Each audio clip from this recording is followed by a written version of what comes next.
My mom promised everyone will get a little gift. My son got socks. My sister's kids got phones. He whispered, "Did I do something bad, Mommy?" I just held him tight. That night, I smiled and took everyone off my health insurance. You know, sometimes life pushes you to a breaking point, a moment where you realize you've been taken for granted for far too long. For me, that moment of utter betrayal, that soul-crushing injustice, all came down to a simple, seemingly insignificant pair of socks. And it completely blew my family apart. My name is Morgan. I'm a single mom, always have been, really. My son, Ethan, he's 8, and he's my whole world. I work my butt off as a regional manager, providing a good life for us. We've built our own little bubble, just the two of us, relying on each other. But there's always been this undercurrent with my extended family, a subtle yet constant reminder that I'm different. Less than. It started innocently enough, that October afternoon. I'd driven to my mom's house with Ethan, who, bless his heart, still believed in the magic of family gatherings. My sister Kelsey was there with her 12-year-old twins, Sophie and Sam, glued to their phones, oblivious. My mom, in her calm, almost rehearsed voice, announced, "Everyone will get something small this year. We're keeping it simple and fair." I nodded, pouring myself coffee. "Sounds reasonable," I said. Ethan would be happy with anything. But then I saw it, that glint in my mom's eye, that knowing smile that never quite reached it, the one that always made me uneasy. I brushed it off. Christmas was still months away. Kelsey, of course, broke the calm. "Mom, the kids really want the new phones. You know, the ones with the good cameras." My mom just gave a non-committal, "We'll see." A small twinge of annoyance hit me. Kelsey and her husband weren't struggling, but she'd always been a master at making people feel like they owed her something. My mom turned to Ethan. "What about you, sweetie? What do you want?" Ethan just shrugged his tiny shoulders. "Maybe some art supplies or books?" My mom patted his head, then quickly moved on, her attention already back on Kelsey's twins. I watched. I always watched. It wasn't the first time I'd noticed the difference in how she treated the kids, but I always told myself I was being oversensitive. Driving home that evening, Ethan was quiet. Too quiet. "You okay, buddy?" I asked, glancing in the rearview mirror. "Yeah," he whispered, "but does Grandma like Sophie and Sam more than me?" My hands tightened on the steering wheel. Sophie and Sam, they were so spoiled it made my teeth ache. And my mom always doted on them, always made excuses, always found reasons to give them more. "Of course not, sweetheart," I lied, my voice gentle. "Grandma loves you very much." But even as I said it, I knew it wasn't true. My mom had always favored Kelsey. The bigger room, the nicer clothes, the expensive gifts. I was the responsible one, the one who didn't need attention, the one who could figure things out. And that pattern, that insidious pattern, had somehow stretched to our children. I'd spent years telling myself it didn't matter, but watching my son's hopeful face in that mirror, seeing the uncertainty there, something inside me cracked. Just a little. A few weeks later, my mom called, asking about health insurance. "Just checking that everything's still good for next year. You and Dad are covered, Kelsey too, right?"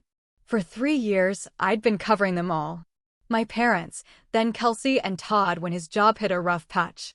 I'd added them without a second thought because that's what family does, right? "Yes, honey, you're so good to us," she chirped. Those words felt hollow, like she was reading from a script. I pushed it aside. Focus on work, on Ethan, on the ordinary rhythm of our lives. Thanksgiving came and went, a blur of my dad carving turkey and my mom fussing over the twins. Ethan sat quietly, eating without complaint, without asking for anything special. "Morgan, you look tired," Kelsey said, her voice dripping with false concern. "It's hard being alone, I'm sure." There it was. The subtle dig, the reminder that I was single, that I was somehow less because of it. I didn't respond. I'd learned long ago that engaging with Kelsey only made things worse. But I filed it away, another small piece of evidence that this family dynamic had been broken for a very long time. As December approached, my mom called more often, always with small requests, always with that same empty gratitude that made my stomach turn. Then came the cold snap, and I was buried in work. Ethan, meanwhile, was buzzing with Christmas excitement, despite my gentle warnings that gifts would be modest. "Remember what Grandma said? Everyone's getting something small." "I know, Mom," he said, carefully hanging an ornament. "I just want everyone to be together." My chest tightened. At 8, he was already more emotionally mature than half the adults in our family. We had our traditions, just us. Hot chocolate, reading together, art museums. He was a thoughtful, creative kid. But family gatherings? Those were different. I'd see him watching my mom with Sophie and Sam, laughing at their jokes, indulging their demands, barely noticing when Ethan tried to show her a drawing. Mid-December, I drove to my mom's house with the insurance documents. Kelsey was already there, her twins playing video games on the massive TV my parents had bought them last Christmas. "Morgan, perfect timing," my mom chirped, taking the papers. I was just showing Kelsey the gifts I got for the kids. She led me into her bedroom. On the bed were several wrapped packages, 2 large, elaborately wrapped boxes, and 1 small, flat package, wrapped in cheap drugstore paper. "Those 2 are for Sophie and Sam," she said, pointing to the big ones. "And that one is for Ethan." Something cold settled in my stomach. "Mom," I said, my voice barely a whisper. "You said everyone was getting something small." "These are small," she protested. "Well, practical anyway. The twins need new phones. Their old ones are ancient." "Ancient?" "They were barely a year old." "Teenagers need good phones for school," Kelsey chimed in from the doorway, a smug look on her face. "You wouldn't understand since Ethan's still young." I stared at the small, flat package for my son. "What did you get Ethan?" "Socks," my mom said brightly. "Good quality ones." "He's growing so fast, I thought practical made sense." "Socks. Socks. They're nice socks," she insisted. "From that outdoor store. They were expensive." I just stared at her, waiting for her to see the absurdity, the blatant favoritism, the cruelty. "Phones for them. Socks for him." "Morgan, don't make that face," Kelsey snapped. "Mom's on a fixed income. She can't buy expensive things for everyone." "Those phones cost at least $600 each," I said flatly. "Well, we pitched in some money too," Kelsey admitted, a flicker of guilt crossing her face. "The kids really needed them." The room felt like it was tilting. Years of excuses, years of convincing myself I was just being sensitive, years of telling myself the unequal treatment wasn't so bad. It all shattered in that moment. This was blatant. This was cruel. "Ethan won't mind," my mom said, completely missing or ignoring my distress. "He's such an easy child, not demanding like some kids." "He's easy," I said, my voice shaking, "because I've raised him to be grateful for what he has. Not because he deserves less." "Nobody said he deserves less." Kelsey snapped. "You're being dramatic." "It's just Christmas presents." I left without another word. Driving home, a fog of anger and hurt enveloped me. When I got inside, Ethan was at his desk, carefully drawing. He looked up, his face brightening. "Mom, look what I made." "It's for Grandma for Christmas." He held up a portrait of our family, all of us together, smiling. The detail was remarkable for an 8-year-old. He'd spent hours on it. "It's beautiful, honey," I choked out. "Do you think she'll like it?" he asked, hopeful. I looked at his earnest face, at the artwork he'd poured his heart into, and something inside me shifted fundamentally. I had protected him from so much, built him a stable, loving home. But I had failed to protect him from this, from the casual cruelty of people who should have loved him unconditionally. "She'll love it," I said, because what else could I say? That night, I lay awake, those wrapped packages burned into my mind. $600 phones. A package of socks. I thought about every time my mom had dismissed Ethan's accomplishments, celebrated the twins' mediocre efforts. Every snide comment from Kelsey, ignoring that I was the one keeping our parents on my health insurance. I was always the reliable one, the one who didn't complain, the one who made things work. And this was how they valued that reliability. By morning, I hadn't slept. But I knew exactly what I was going to do. Christmas morning arrived with fresh snow. Ethan woke early, excited. We opened our presents, just the two of us. I got him art supplies, books, a new winter coat. He'd used his allowance to buy me a mug that said "World's Best Mom" in wobbly letters. I held it, fighting back tears. "Do you like it?" he asked, anxious. "I love it, sweetheart. It's perfect." We were supposed to be at my parents' by noon. I dressed carefully, made sure Ethan looked neat. He carried his wrapped portrait, which he'd decorated himself. The drive was quiet. Ethan hummed Christmas songs, and I gripped the wheel, preparing for battle. My parents' house was already full. Sophie and Sam were showing off their new outfits. My dad was in his chair, reading the paper. "Merry Christmas," my mom called, rushing to hug the twins. She patted Ethan's head absently. "Go put your coats in the back room." I watched him carefully place his wrapped portrait under the tree, a tag reading, "To Grandma, love Ethan," in his careful handwriting. Lunch was chaos. The twins monopolized the conversation, talking about their sports, their school drama. Ethan ate quietly, occasionally trying to add something, but getting talked over every time. I saw him give up, just focusing on his food. After lunch, presents. My mom played Santa. She started with the twins. "These are very special," she announced, handing them the big boxes. Sophie and Sam ripped them open, squealing when they saw the phone boxes. They immediately started setting them up, ignoring everyone. "Mom, this is too much," Kelsey said, but her voice was pure satisfaction. "Only the best for my grandchildren," my mom replied. Then she picked up the small, flat package. "And this is for Ethan." My son took it carefully, his face expectant. He opened it slowly. When he saw what was inside, his expression didn't change. But I saw something die behind his eyes. Socks. A 3-pack of wool socks from an outdoor store. "Do you like them?" my mom asked. "They're very good quality. They'll keep your feet warm." Ethan looked at the socks, then at his cousins and their phones, then back at the socks. "Thank you, Grandma," he said quietly. "That's it?" Kelsey laughed. "Not even an excited thank you? Kids these days don't appreciate practical gifts." "He said thank you," I interjected, my voice sharp. "Well, he could sound more grateful," my mom added. Those socks weren't cheap.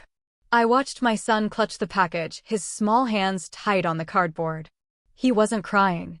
He wasn't complaining. He was just sitting there, trying to understand. "Mom," Ethan whispered, leaning close to me. "Did I do something wrong?" Those words. They broke something in me I didn't even know could break. I pulled him into a hug, holding him tight. "No, baby," I whispered back, my voice thick with emotion. "You didn't do anything wrong. Not one single thing." Kelsey helped her twins set up their phones. My mom cooed over them. My dad read his paper like nothing was happening. Nobody noticed Ethan had gone completely silent. Nobody cared. We stayed another hour, because leaving immediately would have caused a scene, and I was still trying to process my rage. Ethan never mentioned the present disparity again. He thanked my mom 3 more times for the socks, each time sounding a little smaller, a little more defeated. When it was time to open his gift, my mom barely glanced at the portrait. "Oh, how nice," she said, setting it aside to make room for wrapping paper. "You're getting so good at drawing, honey." She put it on the side table, sandwiched between magazines, and turned back to Sophie and Sam. Ethan saw where it was. His face remained neutral, but I knew him well enough to read the hurt. The drive home was silent. Ethan went straight to his room. I found him sitting on his bed, still holding the socks. "Did I do something wrong?" he asked again, and this time, his voice cracked. I sat beside him, pulling him close. "No, sweetheart. You did everything right. This isn't about you." "Then why did Sophie and Sam get phones and I got socks?" I had no answer that would make this better. No explanation to ease the hurt. So I just held him while he cried quietly into my shoulder, mourning something he was too young to fully understand, but old enough to feel deeply.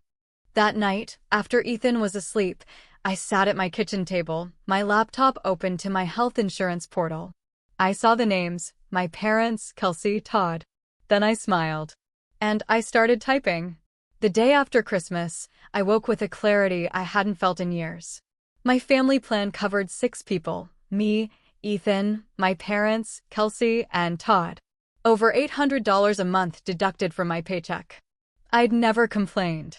When my dad's benefits changed, I added them. When Kelsey hit a rough patch, I added them. Because that's what family does. That's what I was taught. You help each other. You support each other. You show up. Except it only seemed to work one way. I scrolled through photos on my phone. Kelsey had posted on social media, Sophie and Sam, huge smiles, holding their new phones.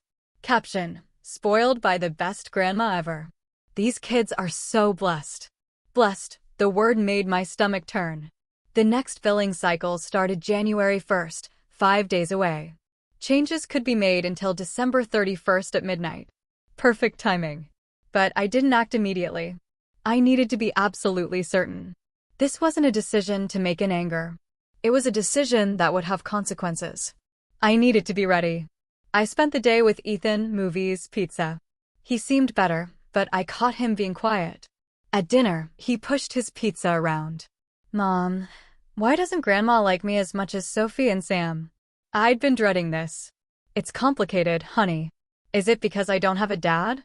The words hit me like a physical blow. What? No, that has nothing to do with anything. Sophie said her mom said that Grandma feels sorry for you because you're alone.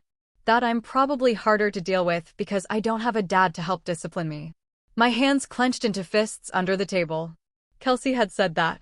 My sister had said that about my son. About me. And my mother had apparently agreed, or at least hadn't corrected her. Sophie shouldn't have said that, I managed, keeping my voice level. And it's not true. You're the best thing that ever happened to me. You're kind and smart and creative. Any difference in how you're treated has nothing to do with you, and everything to do with other people's problems. He looked at me with those big, serious eyes. Are we going to keep going to Grandma's house? I don't know yet, I answered honestly. But whatever happens, you and I are going to be just fine. We always are. That night, after Ethan was asleep, I called my best friend, Jessica. She knew my family better than anyone. They did what? She exploded when I told her about Christmas. Phones and socks? Are you kidding me? I know it sounds petty when I say it out loud. It's not petty, Morgan. That's cruel. Deliberately cruel to a child. Ethan asked me today if Grandma doesn't like him because he doesn't have a dad. Jessica was silent for a moment. What are you going to do? I'm thinking about removing them from my insurance plan. My parents, Kelsey, Todd. All of them. They'll lose their coverage. They'll have to find new insurance. It's not impossible. Expensive, maybe, but not impossible. Jessica was quiet again. You're serious about this? I pay over $800 a month to insure people who think my son deserves socks while their grandchildren get phones. People who let my sister say cruel things about us. People who have never once said thank you in a way that meant anything. Then do it, Jessica said firmly. They've been taking advantage of you for years. Your mom especially. You've been the reliable one. The one who doesn't need anything. The one who just handles everything. And this is how they treat you. I keep thinking I should try to talk to them first. And say what? They know what they did. Your mom knew exactly what message she was sending. She just didn't think you'd do anything about it. She was right. My mom had counted on me swallowing my anger, accepting it, being the bigger person. Because that's what I always did. Do it, Jessica said again. And don't feel guilty. December 29th. I'd spent 2 days agonizing, wondering if I was overreacting. But every time I wavered, I thought about Ethan's face, about him asking if he'd done something wrong. At 9 p.m., I logged into the insurance portal. My hands were steady. One by one, I removed them. My father. My mother. Kelsey. Todd. For names, 4 clicks. The system asked me to confirm. I confirmed. It asked if I was sure. I was sure. The changes would take effect January 1st. They'd receive notification letters within a week. Until then, I had roughly 48 hours of peace before the chaos began. I closed my laptop. A sense of something settled in my chest. Not quite peace, but something close. A sense that I had finally, stood up for my son and for myself. The next 2 days passed quietly. Ethan and I stayed home. My phone rang, but I didn't answer. December 31st. I knew the letters had been sent. They'd probably arrive by January 2nd or 3rd. That's how long I had before everything exploded. Ethan and I spent New Year's Eve watching movies, banging pots and pans at midnight. He was laughing, happy. He seemed like himself again. January 1st came. More fresh snow. Quiet streets. My phone rang 4 times. I still didn't answer. January 2nd, the calls became more frequent. 6 from my mom, 3 from Kelsey, 2 from my dad, which was unusual. He never called me directly. I let them all go to voicemail. That evening, I finally listened. My mom's first message, "Morgan, honey, call me back when you get this. I need to ask you something about the insurance." Second, "Morgan, I got a letter today saying our coverage is ending. There must be some mistake. Can you call the insurance company and sort this out?" Third, "Morgan, this isn't funny. Call me back right now." Kelsey's messages were progressively angrier. My dad's message was tired. "Morgan, your mother is very upset. Please call us back." I didn't call back. Not yet. January 3rd. My phone rang at 7 a.m. I was already awake, anticipating. It was my mom. I let it ring 4 times before answering. "Hello." My mom's voice was shrill with panic. "Finally. I've been trying to reach you for days. Did you get my messages?" "I did." "Then why didn't you call back? We got letters saying our health insurance is being canceled. There has to be a mistake. You need to call them and fix it." I poured myself coffee, letting the silence stretch. "It's not a mistake, Mom." "What? What are you talking about?" "I removed you, Dad, Kelsey, and Todd from my family plan. The coverage ended January 1st. The silence on the other end was deafening. "Then you did what?" "I removed you from my insurance. You'll need to find your own coverage now." "Morgan, you can't do that. We need that insurance. Your father has doctor appointments. I have prescriptions. You can't just cancel our insurance." "I can, actually. It's my plan. I've been paying for it for 3 years. But we're family. You can't just abandon us like this." The word abandon hit something raw in me. "Like you abandoned my son on Christmas when you gave his cousins $600 phones and gave him socks? Oh, for heaven's sake. Is this what this is about?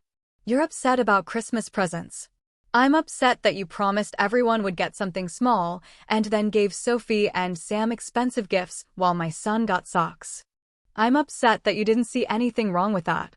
I'm upset that when Ethan asked if he'd done something wrong, I had no good answer for him. He's being dramatic. They're just presents. He's 8 years old, Mom. And he's not being dramatic. He asked me if you don't like him because he doesn't have a father. Do you know why he asked that?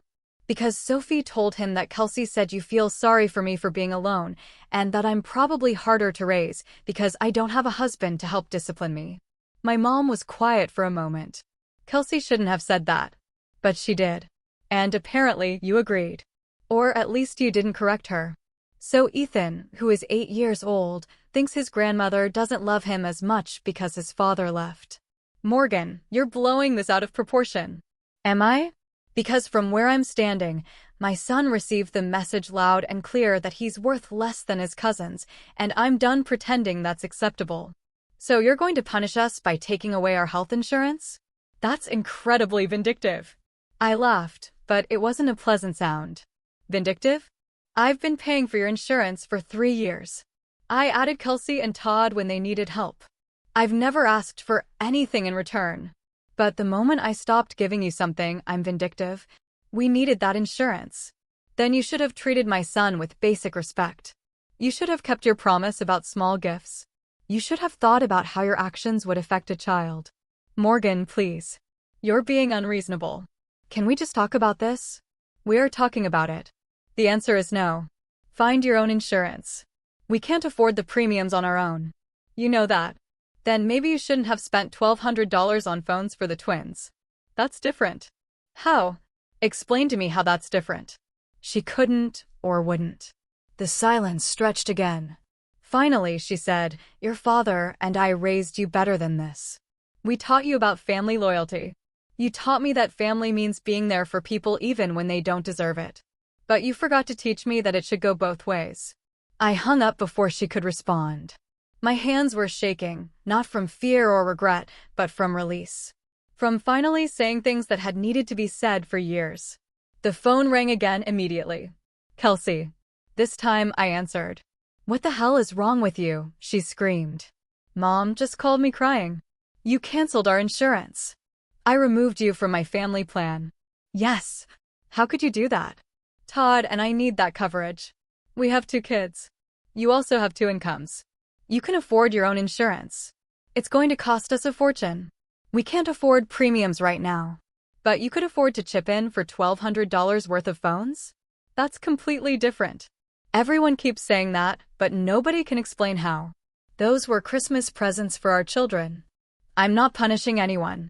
I'm simply choosing not to pay $800 a month to subsidize people who think my son deserves socks while their kids get phones. God, you're such a martyr. You always have to make everything about you. This isn't about me, Kelsey. It's about Ethan. It's about the fact that on Christmas morning, when he opened his present and saw what he got compared to his cousins, something broke in him. And none of you noticed or cared. He's fine. Kids need to learn that life isn't fair. Oh, he's learning that, don't worry. He's learning that his grandmother and his aunt think he's worth less than his cousins. He's learning that family means different things to different people. He's learning that sometimes the people who are supposed to love you will hurt you in ways that can't be fixed. You're being ridiculous. They're just presents. If they're just presents, then this is just insurance. Find your own. Mom said you're jealous because I have a husband and you don't. That you've always resented me for having a complete family. There it was. The real truth. What they said about me when I wasn't around. How they justified the different treatment. You know what, Kelsey? You're right. I am jealous. I'm jealous that your kids have a grandmother who loves them. I'm jealous that you've never had to question whether you matter to our parents. I'm jealous that you get to take family support for granted while I've spent years earning crumbs of affection. And I'm done. I'm done begging for equal treatment. I'm done pretending that socks and phones are the same thing. I'm done paying $800 a month to people who think my son is less important than yours. You can't do this. I already did. Find your own insurance, Kelsey. Consider it a lesson in independence. I hung up. The phone rang 6 more times that day. I didn't answer any of them. I had said everything I needed to say. The next 2 weeks were predictably chaotic. My mom called daily, alternating between guilt trips and pure rage. Kelsey sent texts pleading, then threatening.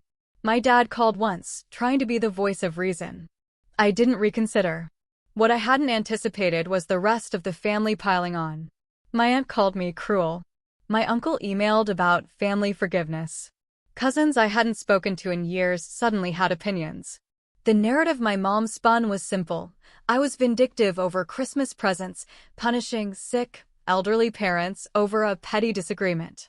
What they didn't know, because my mom conveniently left it out, was that I'd paid for their insurance for 3 years, that I'd supported Kelsey, that the petty disagreement was about a child being made to feel worthless.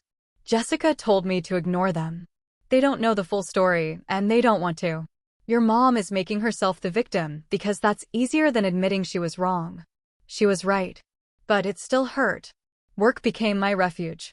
I threw myself into a major project. My boss, Patricia, noticed. Everything okay? She asked one day.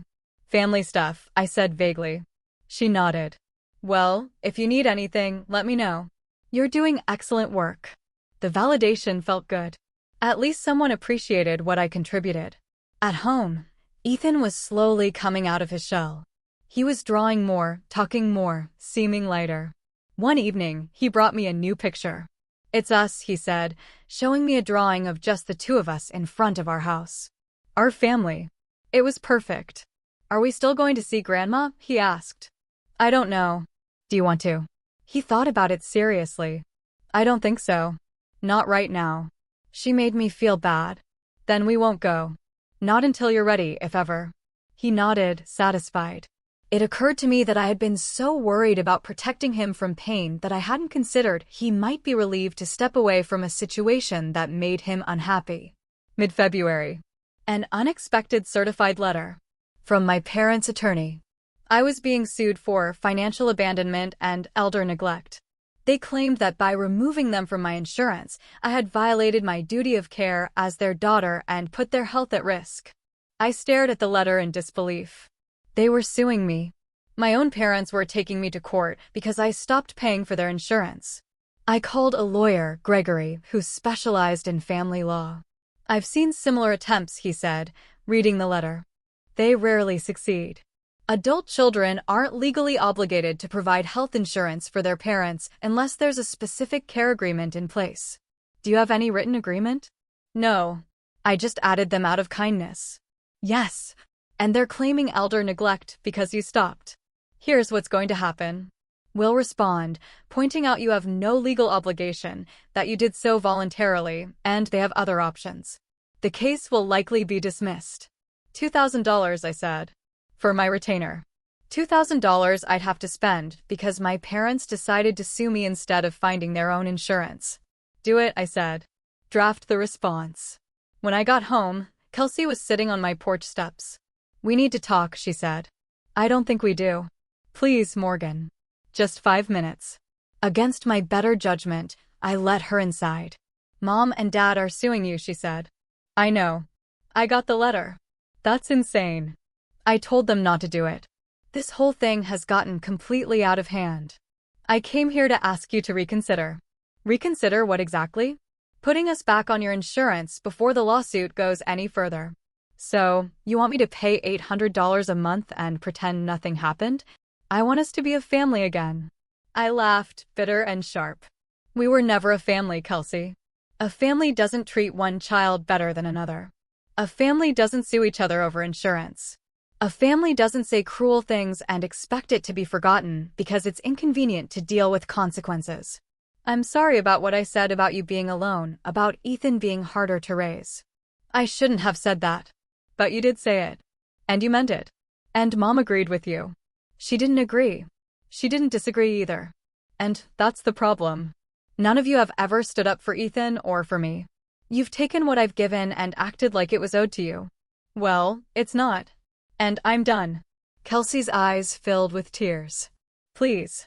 Todd and I are drowning in premium costs. We can't afford this. You could have afforded it if you hadn't spent $1,200 on phones. That was different. Stop saying that. It wasn't different. You had a choice where to spend your money, and you chose phones over insurance. That's fine. Those are your kids, your priorities. But don't ask me to subsidize that choice. She left angry, and I felt nothing but tired. March arrived with warmer weather and a court date. Gregory was right. The lawsuit was weak, but my parents were pushing forward, hoping I'd cave. They underestimated how done I was. The day before the hearing, I got an unexpected call from my dad. Morgan, can we talk? Just you and me. I hesitated. What's there to talk about? Please. Coffee. 30 minutes. Against my better judgment, I agreed. We met at a cafe. My dad looked older, more tired. Your mother doesn't know I'm here, he started. That seems to be a theme in this family. People doing things behind other people's backs. He winced. I deserve that. Morgan, I didn't agree with how Christmas went. I thought the gift disparity was wrong. Then why didn't you say anything? Because I've spent 40 years not saying anything when your mother favors Kelsey. Because it was easier to keep the peace than to fight about it. He sighed. You're right. I should have spoken up. But I'm here now asking you to drop this. I'm not the one who filed a lawsuit, Dad. I know, but you could resolve it by putting us back on your insurance. Why would I do that? Because we're family. I set my coffee down carefully. You keep using that word like it means something. But family is supposed to protect each other. Family is supposed to treat everyone equally. Family is supposed to care when a child is hurt. We do care about Ethan. You have a funny way of showing it. When was the last time you called to ask how he's doing? When was the last time you came to one of his school events? When was the last time you treated him like he mattered as much as Sophie and Sam? My dad couldn't answer. We both knew the truth. I'm not putting you back on my insurance, I said quietly. I'm not paying for people who think my son is disposable. And I'm not backing down from this lawsuit. If you want to take me to court, fine. But you're going to lose, and you're going to pay your attorney fees, and at the end of it, you're still going to need to find your own insurance. Your mother will never forgive you for this. I've accepted that. I'm done. I spent my whole life trying to earn equal treatment from this family. I worked hard, stayed out of trouble, took care of myself, helped whenever anyone asked. And it was never enough. Ethan deserved better than what you gave him on Christmas.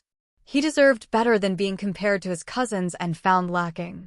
And I deserved better than being expected to bankroll people who treat us like we don't matter. I stood up. I'll see you in court tomorrow, Dad. He didn't try to stop me. That evening, Ethan was doing homework. I glanced at his paper. He was writing about someone he admired. My mom works really hard, his careful handwriting read. She always makes sure I have what I need. She's brave and strong, and she loves me no matter what. She teaches me that it's okay to stand up for yourself. Tears pricked my eyes. Ethan, this is beautiful. Is it good enough? He asked, worried. It's perfect. You're perfect. He smiled. That pure, uncomplicated smile reminded me exactly why I was doing all of this. Not for revenge.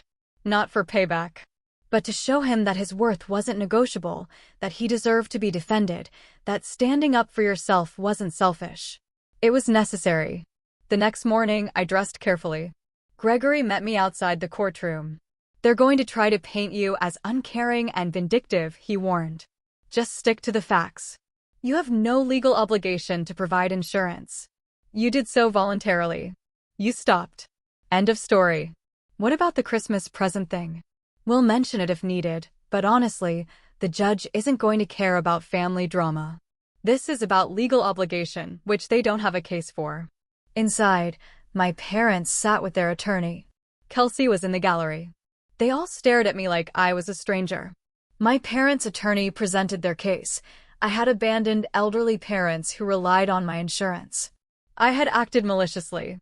My actions caused severe distress. It was surreal, hearing myself described as a villain. He made it sound like I'd ripped insurance away from helpless, frail people, rather than stopped paying for able-bodied adults who could afford their own coverage. Then it was Gregory's turn. Your Honor, he began, this case can be summarized simply. The plaintiff is alleging the defendant has a legal obligation to provide health insurance. She does not. He laid out the facts. I was 35, employed, with no legal agreement. I had voluntarily added them 3 years prior, paying over $28,000 in premiums. I had also added my sister and her husband, supporting 6 people. At no point did the defendant sign any document agreeing to provide this coverage indefinitely. At no point did the plaintiffs enter into a legal care arrangement. The defendant acted out of kindness, not obligation. And when she chose to discontinue that kindness, she was well within her rights to do so. The judge looked at my parents' attorney. Does your client have any documentation showing a legal obligation? The attorney shuffled papers. No, Your Honor, but there's an implied obligation of care between parent and child. In reverse, the judge interrupted. You're arguing adult children have an implied obligation to provide insurance for their parents? When the parents are elderly and in need, yes. The plaintiffs are both in their early 60s, Gregory interjected. They're employed part-time. They have access to marketplace insurance and Medicare options. They are not indigent or incapable of securing their own coverage. The judge looked at me. Ms. Morgan, is there anything you'd like to add? I stood, my voice steady. Your Honor, I loved my parents. I helped them because I wanted to. But over time, I realized my help was taken for granted. My contributions were expected but not appreciated. That my son was being treated differently than his cousins by my family. When I made the decision to remove them from my insurance, it wasn't out of malice. It was out of self-preservation and a need to protect my child from ongoing hurt. This is about Christmas presents? The judge asked, looking at the case file. It's about more than that, Your Honor. But the Christmas incident made it clear that my family didn't value my son the way they valued my sister's children. And I had to make a choice about whether to continue subsidizing people who treated my child as less important. The judge looked at my parents. Do you have anything to say? My mother stood, her voice shaking. She's my daughter. She's supposed to take care of us. We raised her, gave her everything, and this is how she repays us, by abandoning us when we need her most. You gave me everything? I said, unable to stay quiet. You gave Kelsey everything. You gave me leftovers and criticism, and the constant message that I wasn't as good as my sister. I spent my life trying to earn your approval, and I never did. So, yes, I stopped paying for your insurance, because I finally realized that I don't owe you anything just because you're my parents. Parents are supposed to earn their children's loyalty and love. You didn't earn mine. That's enough, the judge said, not unkindly. He looked tired. Here's my ruling. The plaintiff has no legal standing. Adult children are not obligated to provide health insurance for their parents. The defendant acted within her rights to remove the plaintiffs from her insurance plan. Case dismissed. He banged his gavel. It was over. My mother was crying. My father, stone-faced. Kelsey walked out without looking at me. Outside, Gregory shook my hand. You did well in there. Standing up for yourself, keeping your composure. That judge sees a lot of family cases, and yours was pretty straightforward. Thank you for your help. You're welcome. And for what it's worth, I think you made the right call. Sometimes families need hard boundaries. I drove home feeling lighter than I had in months. I had won, not just the court case, but something bigger. I had proven to myself that I could stand up to my family's manipulation and survive it. When I picked up Ethan, he climbed into the car with a big smile. How was your day, Mom? It was good, buddy. Really good. Can we get ice cream? Absolutely. We went to his favorite shop. I watched him enjoy his chocolate cone, completely unaware of the battle I'd been fighting on his behalf. And that was fine. He didn't need to know all the details. He just needed to know that someone was in his corner, always. That evening, Jessica called. How'd it go? We won. Case dismissed. Yes, I knew you would. How do you feel? Honestly? Free. For the first time in years, I feel free. You should. You stood up for yourself and for Ethan. That takes courage. It shouldn't have taken me this long. Better late than never. So, what's next? I looked around my small house, at Ethan's drawings on the walls, at the photos of just the two of us. Next? We just live our lives. Without the weight of people who don't appreciate us. Sounds perfect. The months that followed were quieter than I expected. I'd braced for more fights, more manipulation, but they never came. My parents and Kelsey found their own insurance, expensive, but manageable. The lawsuit had cost them thousands, and I think they finally understood I wasn't going to be guilted into reversing my decision. My aunt called in April, with a different tone. Your mother told me the whole story, she said. About the Christmas presents, about you paying for their insurance. I'm sorry I judged you without knowing the facts. Thank you for saying that. For what it's worth, I think you did the right thing. Your mom has always favored Kelsey, and it wasn't fair to you. I should have said something back then. It was validating to hear, even though it didn't change the past. At least one person understood. Work continued to go well. Patricia promoted me to senior regional manager with a significant raise. You're organized, reliable, and you handle pressure well, she said. The company needs more people like you. The extra money meant more for Ethan's college fund, a real vacation. That summer, we went to Colorado, hiking and exploring. Ethan took hundreds of photos, filled a sketchbook. This is the best trip ever, he said one evening. Better than Christmas? I teased gently. He thought about it. Way better. Because here, it's just us. And we're happy. Out of the mouths of children. In late June, an unexpected text from my dad. Not a call, just a text. I'm proud of you for standing up for yourself and Ethan. I should have done more to protect you both. I'm sorry. It wasn't everything I needed, but it was something. I wrote back, thank you. That was the extent of our communication. Maybe someday we'd rebuild something, but I wasn't holding my breath. And I was okay with that. Ethan started third grade confident and happy. He'd made close friends who appreciated his creativity and kindness. His teacher called me in October, and I braced for bad news. Instead, she smiled. I just wanted to tell you what a wonderful child you have. Ethan is thoughtful, hardworking, incredibly talented artistically. He's also very emotionally mature. You're doing an amazing job with him. Tears pricked my eyes. Thank you. That means a lot. Has he always been this well-adjusted? He's had some challenges, I said carefully. Family stuff. But we work through things together. She nodded knowingly.